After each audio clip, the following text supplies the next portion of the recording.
When my father said it, everyone laughed. At least the Air Force pays her rent. He didn't even look at me, just raised his glass and let the room laugh at me. Not with me. The sound was sharp, polished, effortless, like humiliation wrapped in champagne bubbles. I stood there, smiling the way soldiers do when they're bleeding but can't show it. He didn't know that the uniform he mocked had already buried 3 of my men. He didn't know that the contract he was bragging about was built on their blood.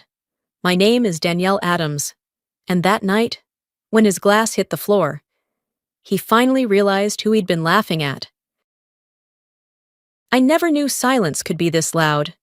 It echoed beneath the golden lights of Union Center, humming through the clink of glasses and the polished laughter of men who thought they owned the room.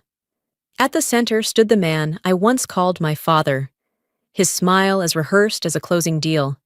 He was telling another story, my story, something he thought would entertain them. Their laughter rose and fell, smooth and effortless, like champagne spilling over crystal. I stood near the back, half-shadowed, my hand resting on the polished hilt of my ceremonial sword. Every sound, the rustle of silk gowns, the hum of conversation, faded until there was only the memory of his voice from 2 decades ago. I could still hear him saying I'd come crawling home. He was wrong. I never crawled back. I took flight and never looked down. Now, the man who once measured my worth in dollars was about to learn how expensive regret could be. The host's voice cut through the room. Ladies and gentlemen, please welcome Brigadier General Danielle Adams, United States Air Force. The laughter died instantly. A single glass slipped from my father's hand and shattered against the marble. I walked toward the stage, light striking the metals on my chest. It wasn't triumph I felt. It was closure. And tonight, in a room full of power, real power belonged to the one person he never believed would have it. I grew up surrounded by glass towers in San Francisco, where affection was measured in dividends and worth was listed on stock tickers. Gregory Adams wasn't just my father. He was a brand. People admired him the way they admire skyscrapers, from a distance, dazzled by the shine, unaware of the cracks. I learned early to stay quiet, to not disturb the image he'd built of himself. The day I got into MIT, he opened a bottle of champagne and declared my future sealed. He spoke of legacy, of control, of carrying his empire forward, as if my life were another asset to manage. I nodded, pretending to agree, even as something inside me refused to belong to him.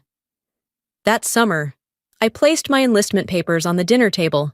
He thought I was joking until I didn't laugh. The coffee cup in his hand trembled, spilling across the marble.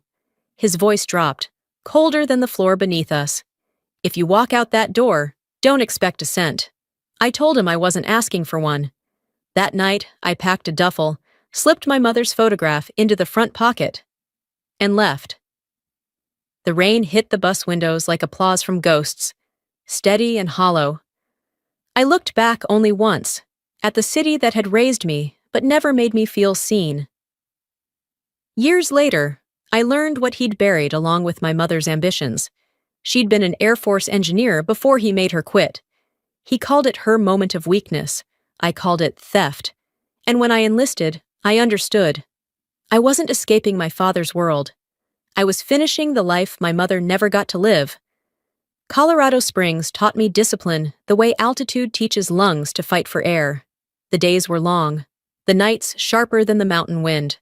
I sent a letter to my father every month, not out of hope, but out of habit. None ever came back. The silence became its own kind of answer.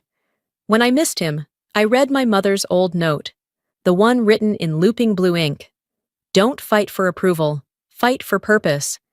It became my compass when everything else blurred. Years passed before I was assigned overseas. Afghanistan smelled like dust and jet fuel, the kind of air that clings to your skin. One night, during a drone mission, our system went dark, no signal, no control. The UAV crashed a few hundred meters away. Private Ryan Ellis, 22, from Ohio, died in the blast. The logs showed the error came from the drone's control software. Atlas Core Technology, my father's company. The code had been altered to save energy and money. I filed a report. 48 hours later, it disappeared from the database like it had never existed. I didn't understand then, but I do now. Years later, I would uncover the truth. Gregory Adams had used his influence to close the investigation and protect his stock value. He chose profit over a soldier's life. That was the night I stopped writing letters. Instead, I wrote after-action reports, mission logs, and oaths. I rose in rank. I learned composure, but inside, a different war kept breathing. One day, I swore that if I ever stood in a position to make the truth seen, I wouldn't raise my voice. I'd simply stand where he'd be forced to look up and see me. Years after the desert, the world stopped shooting at me, but reports still sounded like shrapnel. At Peterson, I read them the way others read headlines, slowly, looking for the truth between the lines. That morning, the inbox banner landed like an order. Atlas Core shortlisted for a $7 billion contract. Review led by me. The number hit different. $7 billion wasn't ledger entries. It was reputation, influence, a monument my father had spent a lifetime erecting, and the same company's code had once killed one of my people.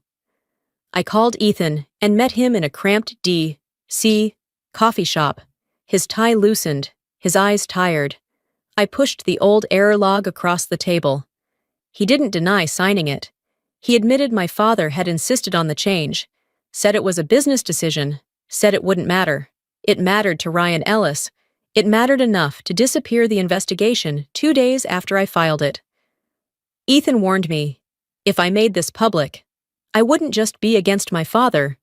I'd be against a system that preferred contracts over accountability. The wind outside felt like mortar fire. If this was war, it would have to be a war of exposure. 2 weeks later, my mother died. The house smelled of her lavender and regret.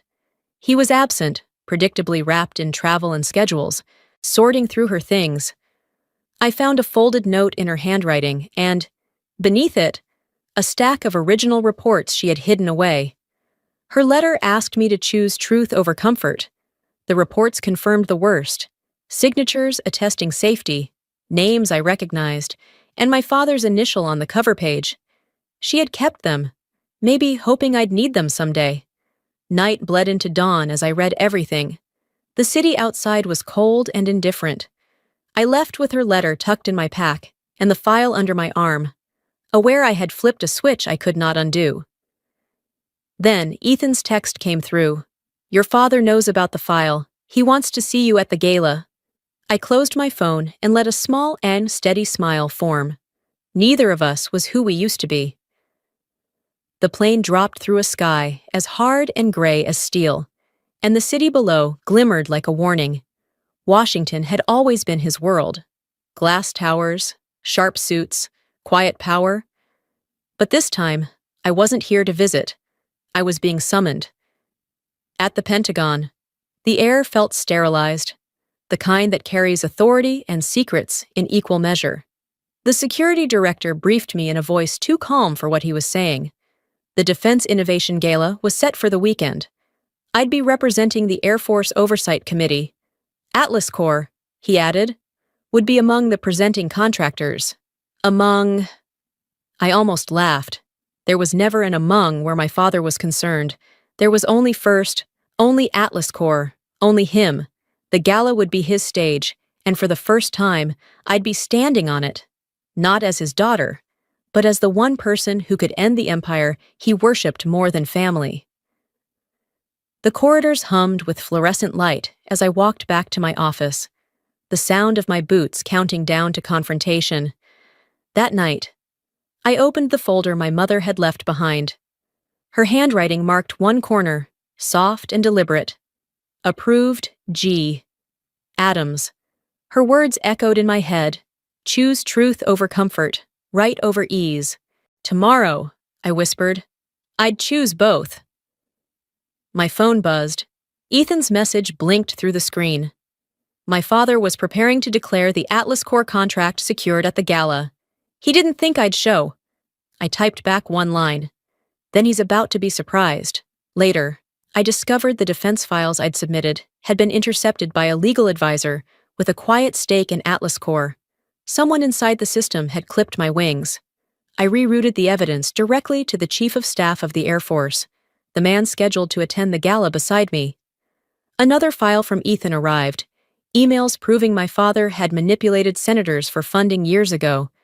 Each line stripped away any illusion of redemption left in him. There was no way back. Outside, the city gleamed under a wet haze, reflecting light like it was made of glass and guilt.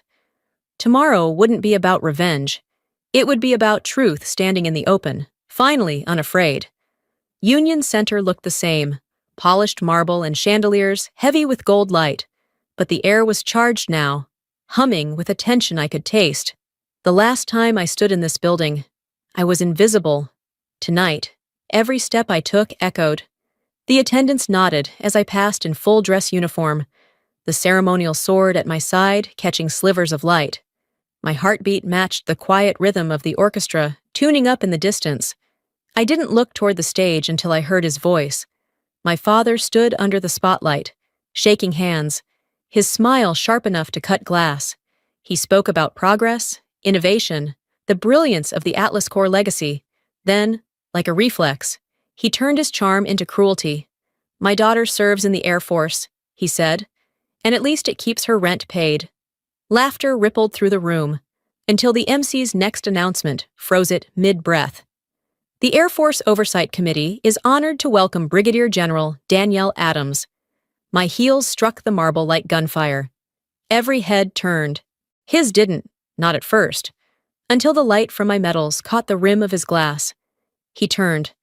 The glass fell. The Chief of Staff met me halfway, extending a hand. "We're proud to have you lead oversight tonight," he said, his voice cutting through the silence. Cameras flashed like lightning. I saluted the flag, not the man who'd built his fortune on lies. I took the microphone, steady and calm. "Progress without integrity isn't progress," I said.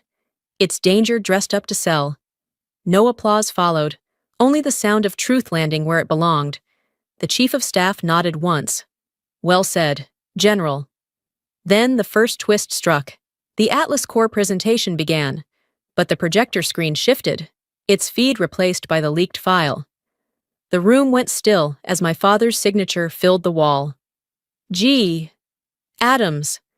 The report of the drone failure glowed against a backdrop of gold and shame. He turned to me, his face drained. "What did you do? What you taught me?" I answered quietly. "Protect the brand. Only this one's called truth." Before the event ended, the Chief of Staff leaned toward me. "Your testimony's scheduled before Congress next week." I nodded. "I'll be there." As the crowd thinned, I walked toward the exit. Behind me came his voice, strained and breaking. "Danielle." I stopped, didn't turn. "You think you've won?" he called out. "You just destroyed everything I built." I faced him then, the hall lights glinting along the edge of my sword. "Maybe you built it wrong." Outside, rain swept the steps, cold against my skin. For the first time in 20 years, turning away from him didn't feel like betrayal. It felt like breathing. Tomorrow, I thought, he'll finally have to look up to me, not because I outrank him, but because I still remember what a soul is worth. The halls of Congress smelled like polish and pressure. Reporters lined the corridors, their cameras blinking red, waiting for history or scandal. I walked past them in uniform, every step echoing down the carpeted aisle until the doors closed behind me. Inside, the lights were merciless. Gregory Adams sat at the witness table, a black suit swallowing what was left of his confidence. He looked older now, smaller, though the eyes were the same, the kind that once dismissed, commanded, destroyed. The chairwoman called my name, giving me the floor. My voice stayed even, almost calm, though every word felt like pulling a pin. I asked if he was aware that Atlas Corps' altered code had killed 3 soldiers. He drew a breath, said they were isolated incidents. I cut in before he could hide behind language. His engineers had followed his cost directives. He had erased the investigation. The silence that followed was heavy enough to break ribs. He started again. He did what was necessary to protect. What? I asked. His reputation or his conscience? Then I told them about Private Ryan Ellis, the soldier who died in my arms. The room went still. My father looked at me, and for the first time in my life, he had no defense. Ethan Moore entered as a voluntary witness, voice shaking as he admitted my father ordered the deletions and forced him to falsify the report. Gasps rolled through the chamber. The chairwoman read the findings. Atlas Corps suspended. The contract canceled. A full criminal investigation underway. When asked for a final statement, Gregory lifted his head, voice cracked and small. He thought power could buy safety, he said. He was wrong. I nodded once and answered quietly that I was wrong too, thinking silence could fix anything. As I left, cameras burst like lightning. A reporter shouted, wanting to know what I would say to my father now. I didn't slow down. Some truths, I said, are too loud for words. A year passed before the noise settled. At Andrews, life ran on the rhythm of engines, takeoffs, landings, the measured heartbeat of discipline. People said the hearing had made me a face on the cover of Time. But that kind of fame felt like someone else's name stitched onto my uniform. Real honor wasn't on magazine stands. It was in waking each morning able to meet my own reflection without flinching. When the Virginia Veterans Center invited me to speak, I expected another polite event. Handshakes, small talk, applause that meant nothing. Instead, I walked into a cafeteria that smelled of burnt coffee and disinfectant, the kind of scent that clings to humility. And there he was, Gregory Adams, in a faded apron, pouring coffee for a soldier missing half a leg. He noticed me and froze for half a breath, then smiled. "They call me Rich here, not Sir," he said. "I like that better." The man who once commanded boardrooms now wiped counters and refilled cups, and somehow, he looked more complete than I'd ever seen him. I told him I hadn't come to watch him fall. He chuckled, shaking his head. "I didn't fall," he said softly. "I just learned where the ground is." We sat together in the corner, the hum of laughter and conversation filling the silence between us. A young veteran rolled by, patting his shoulder. "Good pour today, Rich." My father laughed, an unguarded, human sound I didn't recognize. Then he slid a small envelope across the table. "I sold Atlas Corps," he whispered.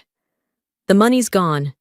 Inside were papers, documents for the Evelyn Foundation, a scholarship fund for veterans' children in technical studies. "She deserved her name back," he said. My throat tightened. "She'd be proud." I managed. He nodded, eyes wet. "So am I." Finally, no apologies were exchanged. None were needed. Sometimes forgiveness isn't spoken. It's shared in the quiet when both people finally stop fighting. Winter came quietly, the kind that muffles sound and slows time. He died in his sleep. No headlines, no public mourning, just a small service at Arlington under a gray sky. The flag was folded with precision and placed in my hands, its weight steadier than grief. Before the funeral, an envelope had arrived at my quarters. Inside, a single sentence written in his uneven hand, "Proud to be your father." Finally, I folded it carefully and tucked it into the drawer beside my mother's service badge.